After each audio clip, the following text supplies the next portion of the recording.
Почитувана министерке, почитувани колеги пратеници, почитувана македонска јавност.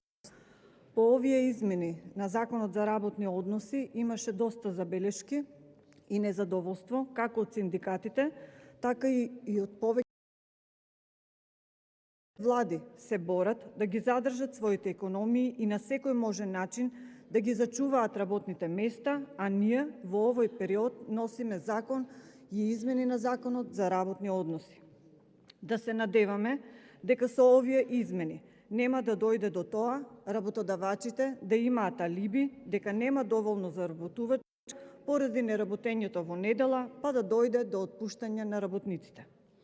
Сакам да ги известам граѓаните на Република Македонија дека Законот за работни односи, недела неработен ден, нема да важи за сите вработени.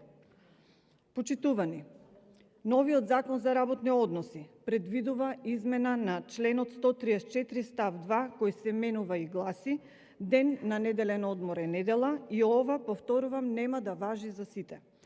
Во законот набројани се 41 дејност кои нема да може да го прекинат работниот однос и недела не може да им биде ден за неделен одмор.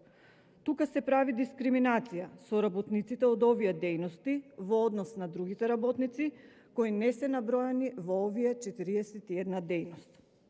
А преку последната алинеја од ставот 3 стои дека и други дејности кои не се опфатени со овој став ќе треба да работат во недела. На овој начин се прави манипулација со работникот и се дава можност на работодавачите да го изиграат законот и да го злоупотребат трудот на работникот. Понатаму, овие измени всушност ќе важат само за работниците кои работат во трговија на мало и големо, односно во супермаркетите. Ова значи дека малите продавници и супермаркетите нема да работат, но затоа пак во недела ќе работат супермаркетите кои се наоѓаат во трговските молови и кои располагаат со минимум 8.000 метри квадратни површина, како и продавниците на бензинските станици. Додатокот на плата за работа во недела и на празници кај овие работници ќе изнесува најмалку 100% за секој час поминат на работа. Ден за неделен одмор може да биде било кој друг ден во неделата. Тука има дискриминација затоа што малите продавнички и супермаркетите со помала површина нема да може да работат во недела, но супермаркетите кои се поголеми и во склоп на моловите ќе може да работат во недела. Затоа на овие измени на Законот за работни односи постои кршење на работничките права, а за тоа реагираа и синдикатите. Поради тоа, на почетокот на Комисијата за труд и социјална политика баравме да има јавна расправа, да може синдикати, представници од Стопанската комора и други засегнати страни да си го кажат своето мислење со цел да се подобри ова законско решение, така да биде прифатливо и за работниците и за работодавачите, а потоа сите заедно да можеме да го изгласаме во Собранието на Република Македонија.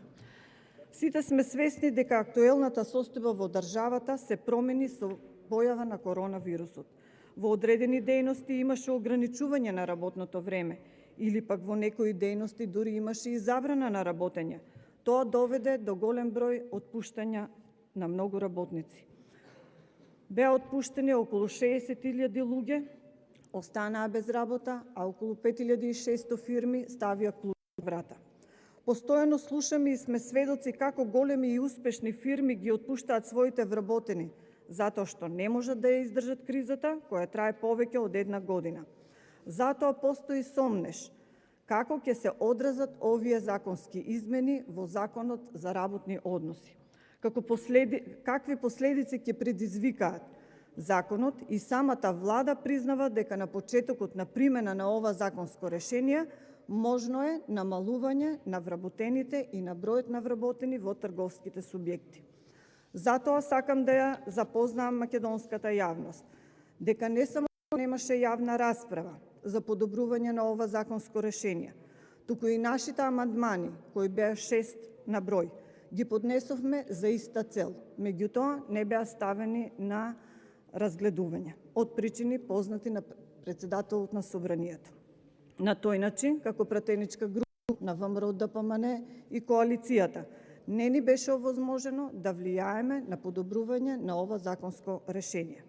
Затоа, како ќе влијат овие измени врз работниците и врз компаниите со неговата примена од 1.1.2022 година, одговорноста ќе оставаме да биде само на власт. Благодарам.